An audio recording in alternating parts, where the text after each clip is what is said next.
আপনি কি জানেন, যদি আপনি ওভেনের মধ্যে কড়াই বসিয়ে 1 চামচের মতো বাটার দিয়ে পছন্দের কিছু সবজি, যেমন এখানে রয়েছে গাজর, ক্যাপসিকাম, বিনস এবং কাঁচা লঙ্কা আর পেঁয়াজ, স্বাদ অনুসারে লবণ এবং পরিমাণ মতো জল দিয়ে এটাকে বেশ কিছুক্ষণের জন্য ফুটিয়ে নিয়ে সবজিটা 50% মতো সেদ্ধ হয়ে আসলে দিয়ে দিতে হবে ভেঙে রাখা ম্যাগি নুডলস।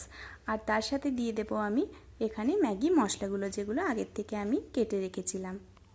এরপর এটাকে আরও 2 মিনিট থেকে 2.5 মিনিটের মতো এটাকে রান্না করে নিলেই রেডি হয়ে যাবে একটা ইউনিক ম্যাগি রেসিপি। যদি আপনি এই রেসিপিটা এখনও পর্যন্ত ট্রাই করেননি, অবশ্যই একবার ট্রাই করে দেখুন, দারুণ হয় খেতে।